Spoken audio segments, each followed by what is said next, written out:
Kisah Para Rasul 9 ayat 19b sampai dengan 31 demikian. Saulus tinggal beberapa hari bersama murid-murid di Damsyik. Ketika itu juga ia memberitakan Yesus di rumah-rumah ibadat dan mengatakan bahwa Yesus adalah anak Allah. Semua orang yang mendengar hal itu sangat heran dan berkata, "Bukankah dia ini yang di Yerusalem mau membinasakan siapa saja yang berseru kepada nama Yesus ini? Bukankah ia datang ke sini dengan maksud untuk menangkap dan membawa mereka ke hadapan imam-imam kepala?" Namun Saulus semakin besar pengaruhnya dan ia membingungkan orang-orang Yahudi yang tinggal di Damsyik karena ia membuktikan bahwa Yesus adalah Mesias. Beberapa hari kemudian orang Yahudi merundingkan suatu rencana untuk membunuh Saulus. Namun persekongkolan itu diketahui oleh Saulus. Siang malam orang-orang Yahudi mengawal semua pintu gerbang kota supaya dapat membunuh dia. Sungguh pun demikian, pada suatu malam murid-muridnya mengambilnya dan menurunkannya dari atas tembok kota dalam sebuah keranjang. Setibanya di Yerusalem, Saulus mencoba menggabungkan diri kepada murid-murid. Tetapi semuanya takut kepadanya karena mereka tidak dapat percaya bahwa ia juga seorang murid. Namun Barnabas menerima dia dan membawanya kepada rasul-rasul serta menceritakan kepada mereka bagaimana Saulus melihat Tuhan di tengah jalan dan bahwa Tuhan berbicara kepadanya dan bagaimana keberaniannya mengajar di Damsyik dalam nama Yesus. Saulus tinggal bersama mereka di Yerusalem dan dengan berani mengajar dalam nama Tuhan. Ia juga berbicara dan bersoal jawab dengan orang-orang Yahudi yang berbahasa Yunani, tetapi mereka berusaha membunuh dia. Ketika hal itu diketahui oleh saudara-saudara seiman, mereka membawa dia ke Kaisarea dan di situ mengirim dia ke Tarsus. Lalu jemaat di seluruh Yudea, Galilea, dan Samaria berada dalam keadaan damai. Jemaat itu dibangun dan hidup dalam takut akan Tuhan, dan jumlahnya bertambah besar oleh pertolongan Roh Kudus. Sampai demikian jauh, yang berbahagia, kita yang mau mendengarkan firman Tuhan, memelihara tentu dengan menghidupinya. Haleluya. Bapak Ibu yang dikasihi dan mengasihi Tuhan. Kalau kita melihat pada masa sekarang ketika kebebasan berpendapat itu difasilitasi dengan berbagai media, maka memang kita merasakan orang seolah-olah berbicara seenaknya, semaunya. Dan kalau kita pilih, ada yang betul-betul menyampaikan kebenaran,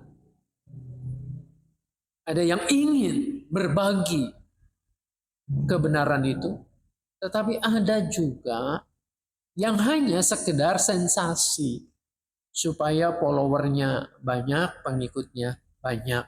Dengan demikian, maka akan menambah tuh pundi-pundi cuannya. Nah, pada saat ini kita juga melihat ada banyak orang-orang yang katakanlah beralih keyakinan, pindah agama, lalu yang terjadi adalah membuat berbagai macam sensasi dan cenderung menjelek-jelekan keyakinan yang lama. Jadi ini tidak terbatas ketika seorang Kristen menjadi mualaf. Ini bisa juga sebaliknya.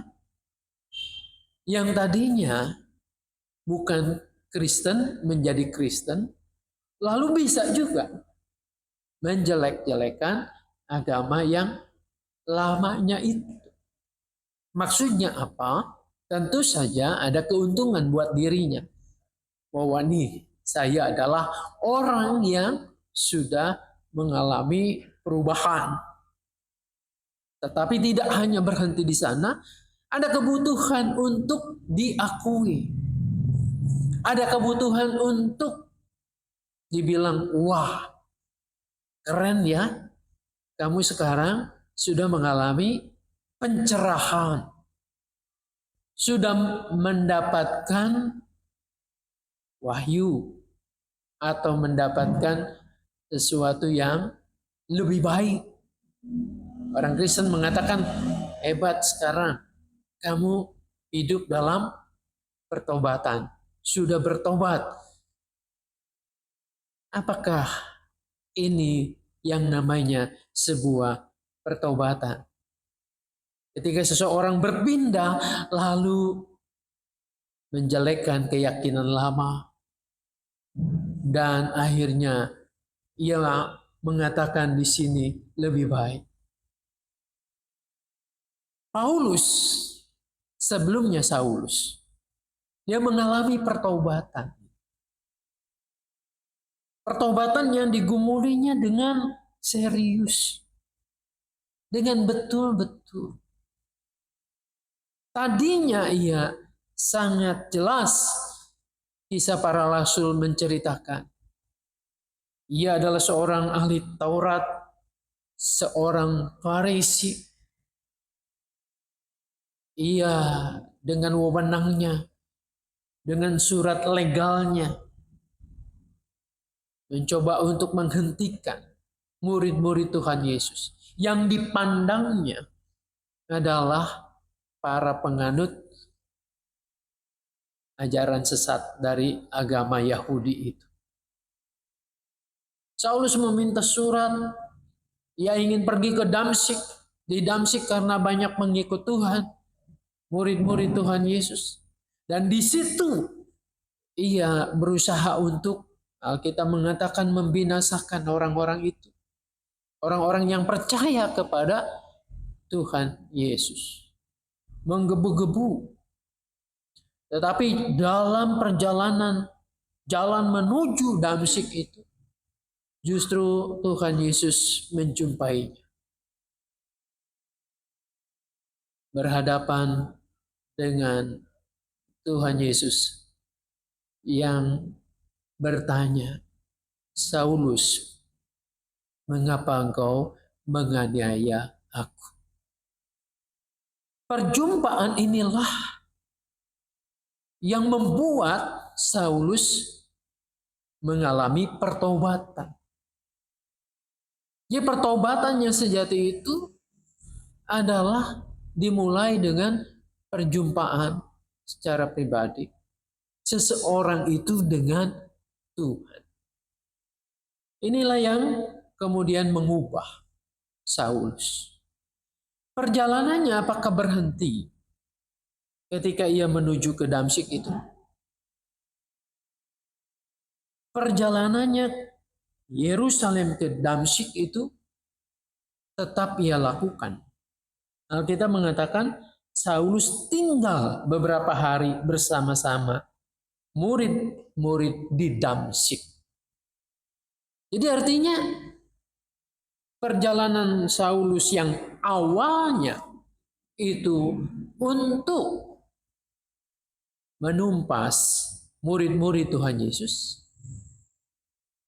berjumpa dengan Tuhan Yesus di tengah perjalanan, dia tidak balik lagi ke Yerusalem.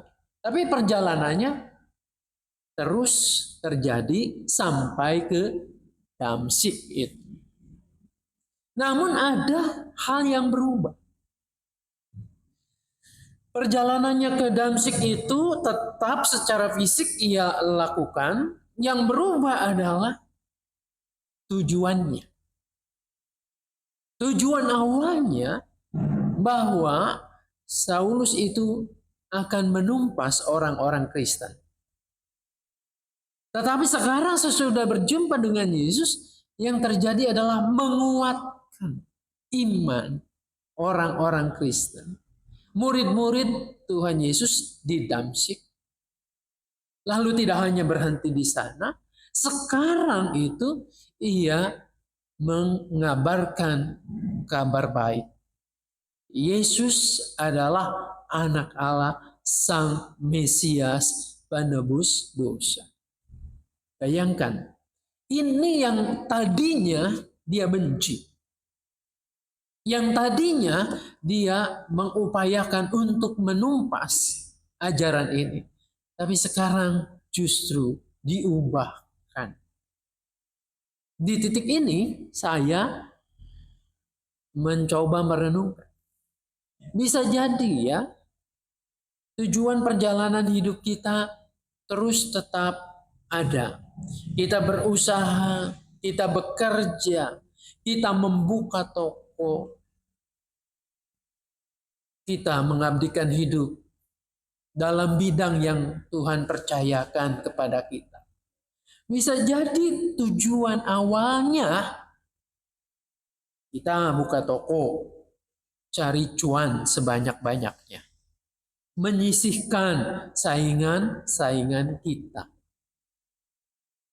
Kita berusaha untuk menguasai segala sesuatu. Bisa jadi kita tetap bekerja sebagai karyawan.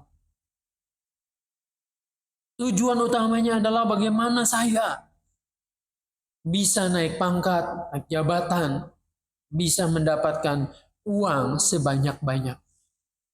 Bisa jadi tujuan hidup kita terus berlangsung. Tapi ketika kita mengalami perjumpaan, berjumpa dengan Tuhan, yang diwujud nyatakan dalam pernyataan bertobat, dibaptiskan. Apakah tujuan itu berubah enggak? Bahwa yang tadinya kita ini egois, bahwa yang tadinya kita ini berpikir uang adalah segala-galanya. Kita ingin menguasai semua-muanya. Apakah berubah hidupku sekarang untuk kemuliaan Tuhan? Nah, ketika kita mengalami pertobatan itu, maka Damsyik seperti yang dituju Paulus itu akan berubah. Ini bukan lagi ladang untuk pemuasan nafsunya. Nafsu membinasakan, nafsu menguasai, bukan. Tetapi ini adalah sebuah tempat untuk aku berkarya, untuk kemuliaan nama Tuhan. Taruhannya apa? Paulus di situ taruhannya nyawanya. Kenapa? Dengan sikapnya yang berubah ini, maka ada banyak orang yang merasa terancam. Orang-orang Yahudi berusaha untuk membinasakan, membunuhnya. Berapa kali kita lihat di sini dalam bacaan tadi. Orang-orang di sana di Damsyik berusaha membunuh. Dia kembali ke Yerusalem. Di Yerusalem juga orang-orang Yahudi berusaha untuk membunuh. Banyak orang yang tidak menyukai. Mungkin hidup pertobatan kita akan membuat orang juga tidak nyaman. Kita bisa dimusuhi. Kita bisa disingkirkan. Tapi yakin dan percayalah bahwa cara Tuhan menyelamatkan Saulus itu sangat unik. Cara Tuhan menyelamatkan kita tentu juga berbeda. Tapi disitulah Tuhan menyertai, melindungi. Jadi pertobatan itu tidak perlu kita menjelek-jelekkan. orang yang berbeda keyakinan atau agama lain atau agama sebelumnya, bukan. Tapi cukup buktikan bahwa hidup dan tujuan kita ini berbeda dengan hidup dan tujuan cara lama kita. Ada sesuatu yang kita perjuangkan yang bukan hanya keegoisan kita, bukan hanya kenyamanan diri kita, bukan hanya kepentingan, pemuliaan diri, bukan. Tetapi ada sesuatu yang kita perjuangkan, yaitu kasih Tuhan kepada setiap orang yang kita jumpai. Di sini Paulus membuktikan pertobatan itu begitu. Sehingga ketika ada orang yang merasa terancam, kok dia tadinya begitu ganas, begitu sadis, sekarang tiba-tiba ada di tengah-tengah kita. Kita jadi curiga nih. Jangan-jangan dia hanya menyamar saja. Hanya bohong-bohongan. Supaya dapat mengumpulkan data. Dapat melihat potensinya seperti apa dan strategi apa nantinya untuk menghabisi. Saya kira ini pikiran wajar kan? Coba Bapak Ibu sekalian kita berpikir ya. Ada orang yang tadinya memusuhi kita mati-matian. Bukan hanya ngomong, tetapi tindakannya itu justru merugikan, mengancam. Tiba-tiba ada di sini. Tiba-tiba diam di sini. Lalu ia mengatakan, sekarang saya mau ikut Tuhan. Apakah kita langsung percaya? Puji Tuhan kalau langsung percaya. Minimal kita akan berpikir, ada apa nih orang ini? Tiba-tiba ada di sini. Mengapa dia tiba-tiba mendukung kita? Jangan-jangan ada ini itu. Orang bebas, punya pikiran, punya sakwa sangka. Kan kita nggak bisa kendalikan pikiran orang. Ya. Tapi sesuatu yang bisa kita kendalikan adalah diri kita sendiri. Tunjukkanlah. Bukan dengan membungkam orang lain. Tunjukkanlah dengan cara kita. Paulus menunjukkan dengan cara perilakunya yang berubah. Sehingga pertama-tama ada orang yang di situ percaya. Namanya Barnabas. Barnabas tampil membela, enggak. Kalian stop, jangan curiga dulu. Betul orang ini. Saya lihat sendiri di Damsyik bagaimana dia berjuang. Dia betul-betul bertobat. Jadi pertobatan itu bukan hanya terjadi dalam wacana, dalam ucapan saja. Tapi Saulus membuktikannya. Aku tidak seperti yang engkau curigai. Aku membuktikannya dengan cara hidupku berubah. Nah, ketika ada orang yang curiga dengan kita, meragukan mungkin pertobatan dan pelayanan kita, bukan kita polemik. Tunjukkanlah dengan cara penampilan kita yang berbeda. Sikap hidup kita, karakter kita yang sudah diubahkan. Itu namanya pertobatan. Jadi saya mau tekankan hari ini bahwa pertobatan itu yang terjadi bisa jadi saat sekarang arah hidup kita sama seperti Paulus tujuannya ke Damsyik bisa. Tetapi ada sesuatu yang berubah di situ. Tujuan kita berubah. Buktikan itu perubahan. Bukan hanya dengan bicara. Tetapi dengan sikap, perilaku, karakter kita yang sudah diubahkan. Dampaknya apa? Bagi Saulus sangat nyata. Ini menjadi kesaksian begitu banyak orang. Dan hari ini surat-suratnya pun masih terus dibaca sebagai penyataan firman Tuhan melaluinya. Biarlah kita juga boleh belajar dan menampilkan bahwa aku loh orang yang sudah mengenal, berjumpa dengan Tuhan Yesus. Aku loh yang bukan hanya perubahan itu terjadi karena status baptisan, tetapi karena aku berubah. Yang sanggup mengubah itu adalah Tuhan sendiri yang direspon oleh hati kita, kemauan kita untuk ikut jalan Tuhan dengan baik. Tuhan Yesus menolong, memberkati kita. Amin. Mari kita berdoa. Terima kasih Bapa di dalam surga, kiranya apa yang kami pelajari dari Rasul Paulus ini boleh menolong kami untuk mengalami pertobatan yang sejati, yang sesungguhnya. Bahwa kami berubah di dalam karakter kami, perilaku, sikap, tingkah laku kami, sehingga menjadi anak-anak Tuhan yang baik. Tidak mudah, tetapi kami percaya sama seperti Roh Kudus menuntun Saulus, maka Roh yang sama juga akan menuntun kami. Dalam nama Tuhan Yesus kami berdoa. Amin.